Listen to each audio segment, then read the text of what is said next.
Ya, saya kasih non sempurna. Yang Ahmad sempurna dulu. Sempurna Kuching ya. Dua saja. Satu Sabah, satu Sarawak. Terima kasih Yang Berhormat Menteri dan terima kasih Yang Berhormat Datuk Speaker. Perkara ini cukup penting bagi kita rakyat Malaysia, khususnya daripada Sabah dan Sarawak. Kerana ini merupakan salah satu kerangka the pillars of formations of Malaysia dengan izin. Kerana permufakatan itu merupakan sehingga menterjemahkan Malaysia dibentuk. Perkara ini perlu diterjemahkan menjadi kenyataan. Kerana itu perjanjian. Bayangkan perjanjian ini dah ditandatangani di depan bangsa-bangsa bersatu, United Kingdom, kuasa yang empire menjajah negara Malaysia. Tapi malangnya daripada 20 perkara ini dah terjejas sebagian besar. Dan itu yang kita suarakan bila kita mengambil tampuk pemerintahan. Walaupun kita sedar dan tahu ketika itu Datuk Menteri ada perbezaan, contohnya Sarawak dahulu menjadi pembangkang.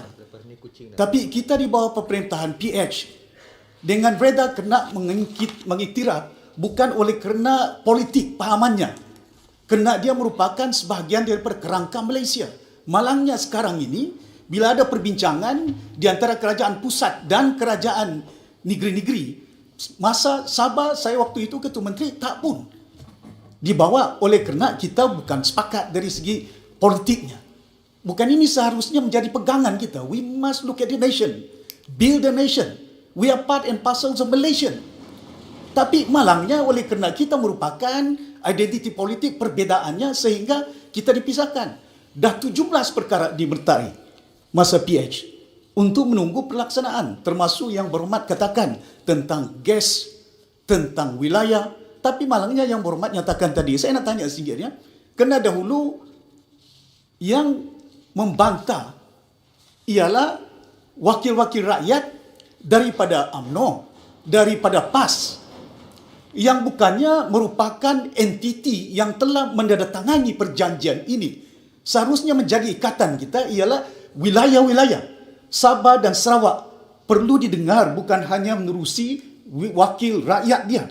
Kerana mereka bukannya entiti yang telah menandatangani perjanjian MA63. Saya berharap sungguh, ya, khususnya contohnya SCSB yang telah pun kita persetujui.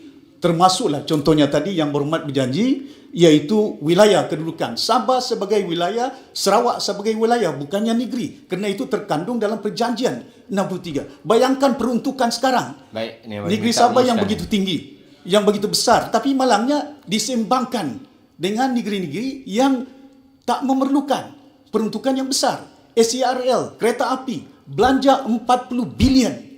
Kita bagi 5 bilion, okey, Alhamdulillah. Suka hati. Takkan suka.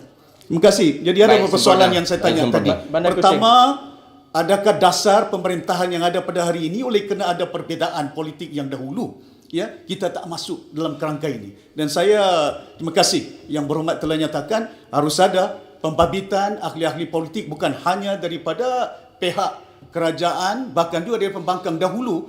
Saya dengan izin engage dengan yang berhormat daripada Tambunan, daripada Keningau, bertanya, mereka membawa dan menyatakan kepada saya ini pandangan mereka selaku wakil rakyat, suara yang ada. Dan satu lagi mengenai dengan SCSB tadi. Dan keduanya, ketiganya mengenai dengan bindaan perlembagaan. Ya, terima kasih. YB Menteri, kita beri laluan kepada Bandar Kuching. Satu Jawab, Sabah, satu Sarawak. jawab sekali. Sarawak. Sarawak. Okay, terima Boleh. kasih Tuan Speaker. Baik. Terima kasih Yang Berhormat Menteri. Sebenarnya saya ada 3 soalan. Soalan pertama, tadi Yang Berhormat Menteri ada mengatakan bahawa hasil laporan jawatan kuasa MA63 tersebut tidak perlu didedahkan kerana ia satu G2G negotiation. Saya sangat tidak bersetuju kerana walaupun G2G, tetapi hak-hak ni melibatkan hak semua rakyat Sabah, rakyat Sarawak. Kenapa mereka tidak harus ambil tahu? Kita tak nak ulangi kesilapan yang lalu di mana banyak perjanjian ditandatangani tanpa pengetahuan rakyat Sabah dan rakyat Sarawak. Ini tidak haruslah diulangi. Kedua, tadi artikel 11D adalah satu isu yang dibincangkan. Kenapa dalam bajet tahun ini artikel 11D peruntukan telah dikurangkan daripada tahun lalu?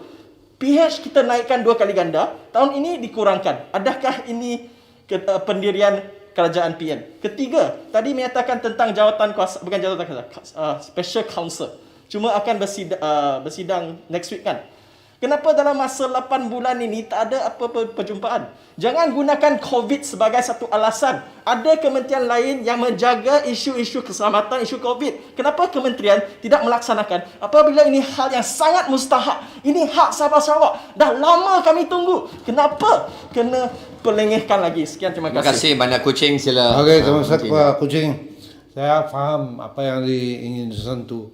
Tapi saya sudah katakan tadi dari segi mengeluarkan satu laporan daripada jawatan kuasa, setakat ini tidak difikirkan perlu. Satu apa ucapan saya tadi pun almost 2/3 of what had been done by the committee since BN time up to PH time. So we'll take it dari segitu. Dari segi perihal yang spesifik about budget and so forth, you can sentuhlah dalam jawatan kuasa peringkat jawatan kuasa because you can bahas it from there. So I think, but saya hanya boleh beri jaminan bahawa kerajaan PN has benefited, okay, in the context of Sabah and Sarawak issues. They have learned a lot because, as I said, issues on MA63 is since the 80s, since the 70s and 80s. And I think they want to benefit from the situation of what has happened in the past. Dulu, Tuan Speaker, as I close, okay, na bincang MA63, na bincang 20 point IGC sama ni, itu setabu. Nah, yang Muhammad bin Tulu atang he benefited from hindsight lah, he from Langkawi. I was one of those arrested under ISA because bincang MA 63, bincang MA na begitu semua. So I think the things have changed and therefore they are learning from the past. And together, saudara sempurna dari the kerajaan in Sarawak, yang pembangkang in Sarawak, think the chief minister is willing to sit down. And as I head the ministry here, well, as I said, we either preserve Malaysia or the young people will begin to look at a different structure. We don't want that. We don't want that. But I think that the House, the YBs of the House, from Sabah, Sarawak, and from here, I hope we can do together for Malaysia, the real Malaysia. I think cukup lah nanti. No, yang berhormat Menteri. Baik, terima kasih. Ahli Berhormat, masa telah mencukupi dan sekiranya ada jawapan yang tidak di kesempatan masa boleh dibuat secara bertulis dan upload dalam portal. Minggu depan pun ada jawatan kuasa lagi. Baik, terima kasih Yang Berhormat Menteri. Mereka yang Seterusnya